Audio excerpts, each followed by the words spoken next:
Okay, dear students of class 11th, today we are trying to understand how we measure diameter of sphere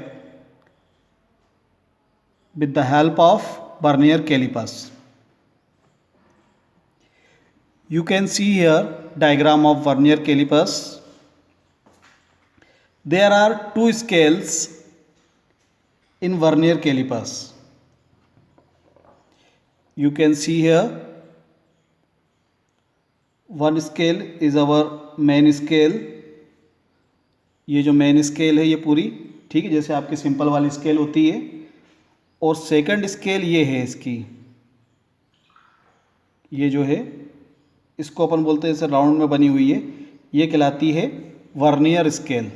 ठीक है, आपकी ये जो main scale है इसके अंदर टोटल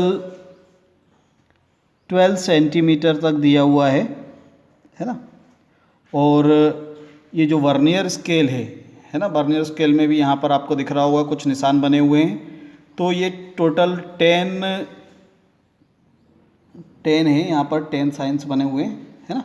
आप ऐसा डायग्राम में भी देख सकते हो। यहाँ पर ये कहलाते हैं जा, इंटरनल जा है ना। ये देखिए ये जो हैं ये इसके इंटरनल जा हैं। ठीक है, सॉरी, इसको अपन एक्सटर्नल जा बोलेंगे। ये जो है ये इसको अपन एक्सटर्नल जा बोलेंगे, इंटरनल जा ऊपर वाले हैं। ठीक, फिर यहाँ पर एक ये स्क्रू लगा हुआ है, देखिए यहाँ पे ये स्क्रू है। ठीक है,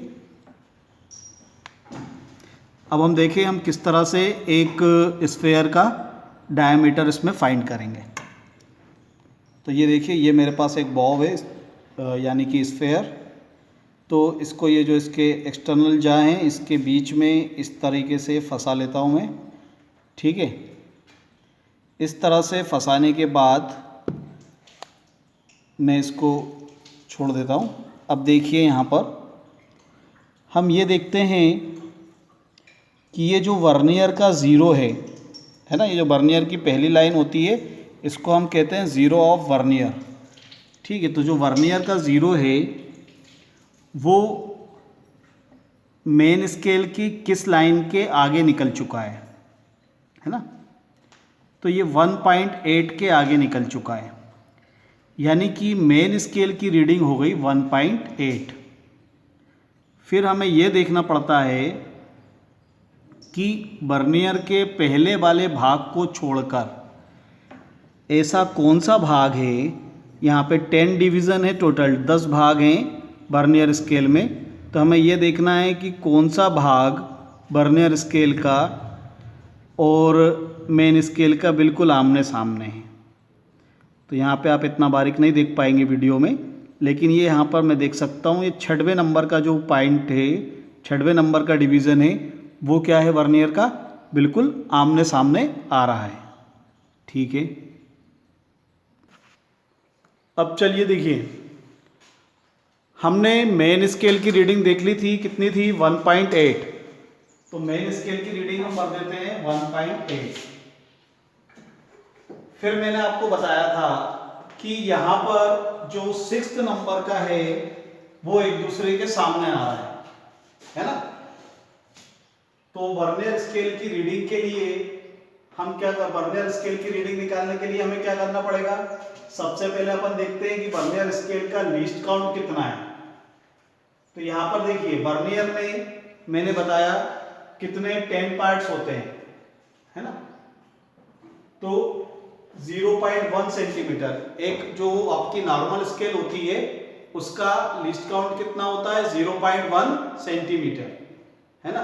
और वर्नियर स्केल उसको भी 10 पार्ट तक मतलब मेजर करती है। तो यहाँ पे क्या हो जाएगा, 0.1 को 10 से डिवाइड कर दिया तो वर्नियर स्केल का लीस्ट काउंट कितना हो गया 0.01 सेंटीमीटर। तो ये जो पार्ट है इसको अपन लीस्ट काउंट से मल्टीप्लाई कर देते हैं। तो ये आ जाएगा 0.06, ये आ जाएगा 0.06। अब टोटल रीडिंग के लिए ये जो मेन स्केल की रीडिंग है उसमें वर्नियर स्केल की रीडिंग को प्लस करना पड़ता है। तो मेन स्केल की रीडिंग ये है और वर्नियर स्केल की रीडिंग ये है। तो 1.8 प्लस 0.06, तो टोटल रीडिंग आ गई 1.86। ठीक है, तो जिस तरह से मैंने आपको रीडिंग लेना बताया है उस तरह से आपको क्या करनी, 3 रीडिंग लेनी है। अपन इसको अप्रॉक्स मान लेते हैं कि ये से 1.86 आई, फिर सेकेंड बार में 7 आ गई या 8 आ गई,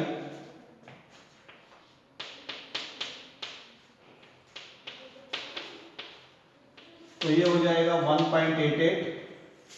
और अगली बार में हमने माना कि 1.8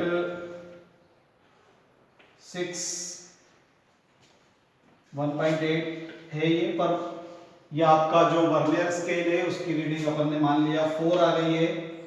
ठीक है,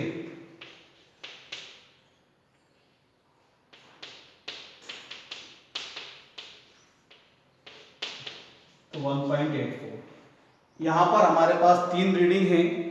अब हमें क्या करना है, इसका मीन निकालना है। तो मीन निकालने के लिए क्या तरीका होता है, मीन निकालने के लिए ये जो 3 रीडिंग आई है इनको प्लस करके और 3 से डिवाइड करना पड़ेगा। 1.86 प्लस 1.88 प्लस 1.84। तो जब आप इनको प्लस करके और 3 से डिवाइड करोगे तो आपको वापस यहां पर क्या मिल जाएगा, 1.86 सेंटीमीटर। ठीक है, तो ये क्या है, ये स्फेयर का डायमीटर आ गया है। ठीक है, तो इस तरह से आप वर्नियर कैलिपर्स की सहायता से, वर्नियर कैलिपर्स की हेल्प से क्या कर सकते हैं, आप स्फेयर का डायमीटर मेजर कर सकते हैं।